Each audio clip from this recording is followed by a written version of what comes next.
this pep talk, this lecture because he's not going to do it. He wants you dead. And he sure enough he picks up the gun, pulls the trigger. I assume he has the lock on. The safety on. Because then he turns around like he knew like looking like I knew you were gonna do that. He gives him that look, and then the guy has this look going, oh shit, I fucked up. And here comes the part that I'm like scratching my head, going, what the hell is this? He does a cool thing, which is he holds the bullet, saying, "Ha, I knew you're gonna pull that. Here's the bullet." And then he does this little thing to his face. I'm like, is he giving him a coo, like a grandma thing? What the hell is that? Is that his Yeah, way of killing him? I could never figure that out. I was like, did he kill him at the end, or this? I have no clue what he did at the end. I was like, what? I was even I was laughing a little bit, like not laughing out loud, but sort of like a slight chuckle, and like, what was that? It's like, did I miss something here? Did he smother him? Did he put something on his hand to suffocate him or drug him? What? You can't kill someone just by putting your hand over their face and like a little nudge. It's like, what?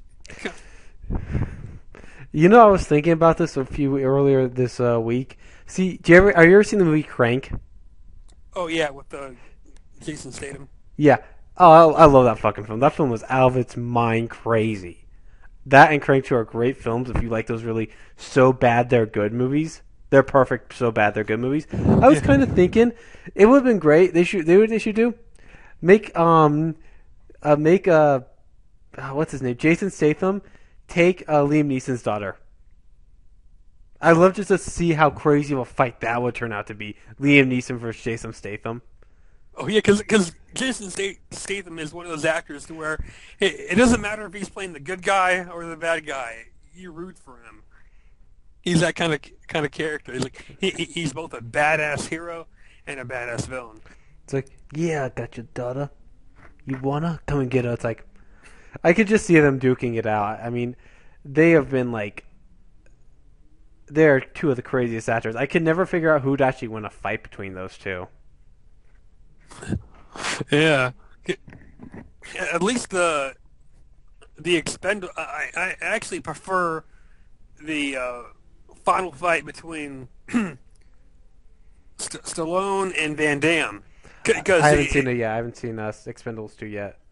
yeah, it is a good film because not only is it a satisfying ending, but it's got a lot of good action. It goes both ways. I mean, you're rooting. I was rooting for both Stallone and Van Damme because Stallone. See, they're both kind of. I guess you could call them old, so to speak. Because Stallone is in his 50s, and the same thing can be said about Van Damme. I think Van Damme is also in his 50s now, and it was a great sequence. I mean, you've got Van Damme's character taunting him. I like that little sequence in there where Van Damme shows how badass he is, which is he kicks Stallone across the face, knocks him down. He's like down. He does this little quip, where he knocks him down. It's like up, down again. Oh no, down again. This little he's taunting him. Saying, "Oh, I've got the upper hand here. You're not doing shit to me." And he thinks he's actually going to win. I'm not going to spoil the ending for you, but it is satisfying how it wraps up. I mean, I personally would have wished to see more of Jet Li. I mean, a little bit more, but I mean, he doesn't have much of a role in the film, and I assume it was cut short because, well, you've got all these other characters. I mean, they've got to figure out some way to give some screen time to other action stars there. Mm. I don't even know if there's going to be a third film, but I certainly hope there is. I just hope they don't ever make another live action Dragon Ball Z film. Don't ever Well, make another one. the only way I would even support another a Dragon Ball film, period. I mean, I'm actually going to give that fan made film a chance because I've seen some of the updates. It looks promising. It looks good. It looks like they actually give a damn about doing the source material justice, Well, unlike Evolution. well, usually fans, they know what they know the source material really well. That's why the Sailor Moon fan made movie was actually good. They knew their source material. In fact, I rewatched that film last night, and I noticed a few things that I didn't notice before. I was like, I did not notice that. Oh my god! Wow, that's really impressive. They would know something like that. So, it was a lot of little things they did that was impressive to me.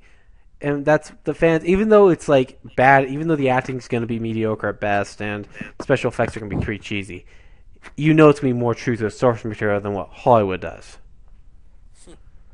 Even the fan short film of the the Canon Ryu, that film looked pretty good compared to the two Street Fighter films that were released in theaters. Well, the first Street Fighter film, I actually think it's a campy film. That's what's supposed. It's one of those. It's one of those so bad it's actually enjoyable films. That's why I consider the first Street Fighter movie to be just a stupid campy film. You sit back and you say, you know what? Okay, whatever. And the only thing that I even enjoy about that film, despite the fact that it's over the top cheesy and doesn't even do the characters right, is my favorite scene in that film is the scene where I guess you could say the lawyer guy or whoever it is official comes in and tells Guile, we're going to give Bison what he wants, and That's the, huh? but that's the UN in real life, pretty much. Yeah, where it's like we're gonna give Bison what he wants, and so then Guile goes in front of the podium with his troops in front of him, and he goes, you know what? Our government is telling us that we don't have to fight. You know that we're gonna Go home. go home. Yeah, and it's like he's like it's okay, and he keeps saying line after line, but it's okay. So who wants to go home, and who wants to go home with me, or did he say go home with me?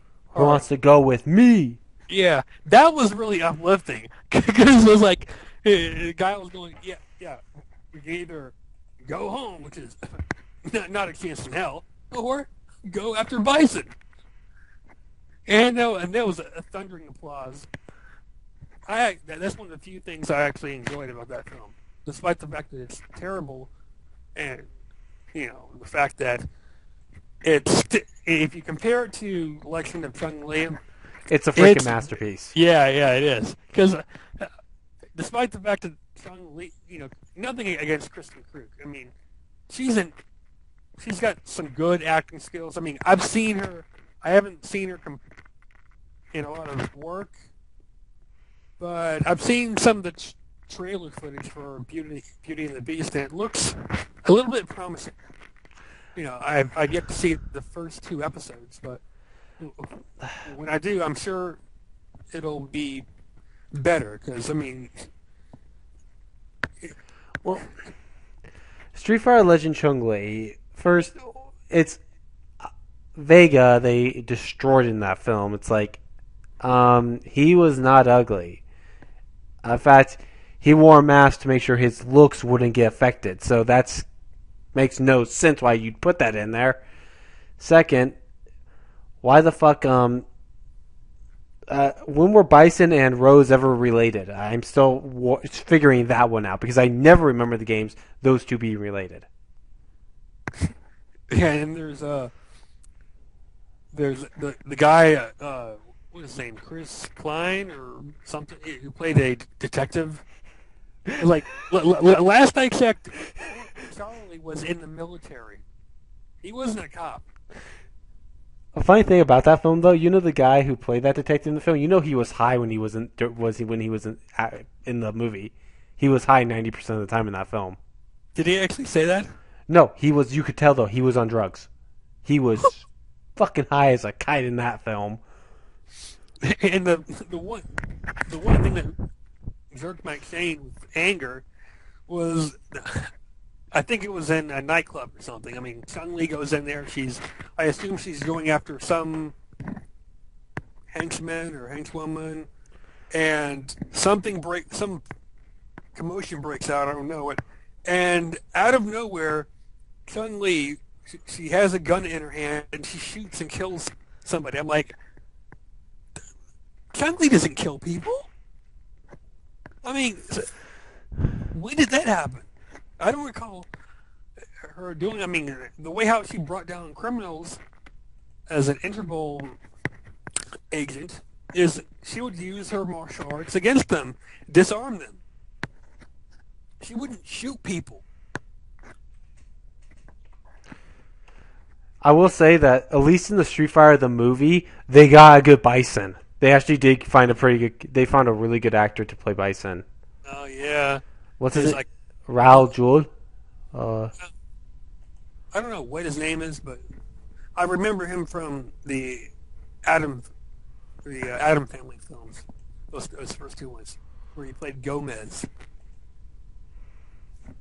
yeah, I mean he was over the top in that film, and I really liked the fact he was just absolutely crazy and over the top. He actually just really did steal the show in that movie. He really did kind of steal the scenery from that film. Yeah, yeah, because I was in Best Buy earlier today, and I was discussing with with an employee on video game films, and the woman I talked to, she brought it up saying that she thinks that the Silent Hill films were pretty good. I can't judge it because I haven't even played those games, but I told her, you know, I'm skeptical on that because there is yet to even be a single video game based movie that does the game series justice. I mean, Resident Evil, uh, and the and Paul W. Sanderson is saying now that if Retribution does good, he'll do another film and wrap that up with Alice, and then from there just continue on without the character of Alice. How about No, I was thinking, how about he doesn't do another Resident Evil film? He just kind of leaves it alone. I mean, don't let him do another one. You know what? Let Michael Bay do the Resident Evil films. I'll take Michael Bay at this point. because I mean, based on what I've heard and heard about the film in reviews and read info on, the film doesn't even make any sense. And I'm glad I haven't even bothered to watch it. No, you know, for everyone who was saying, for anyone that was saying that I was going to see that film, I don't know who it was. When I did my thoughts on the plot and bashed and completely trashed the film, somebody wrote a comment in my video saying, "Oh, you know you're going to go see it. Like, you know, even if you don't see it in theaters, you'll watch it online for free." I have not seen it. I have not seen the film at all. I will never will, because I gave up on it after Afterlife. That's when I said, you know what? There's nothing. You've had 4 chances with me, Paul Anderson. He fucked it up after Outbreak. That's when he fucked it up so badly that it's just like Outbreak is the one he fucked everything up. What, you mean Afterlife? Yeah, Afterlife was no Extinction actually. Sorry, Extinction is when he fucked it up for me. When I just got to the point of this is fucking stupid. You've destroyed any chance of this actually having a good plot now because you ruined a lot of what made the original film actually work. What made the games work. You've at least with the first Resident Evil film, I can tolerate that. Apocalypse to an extent. The others is just like, oh God, seriously, Paul W. Sanderson, stop. Okay, we get you have a hot wife, so we know you're proud of your smoking hot wife, but we're sick of it. Yeah, we don't need you to flaunt her anymore. You made it perfectly clear when showed her completely naked in what was it, The the first third one. film? No, no, Michael Bay isn't even this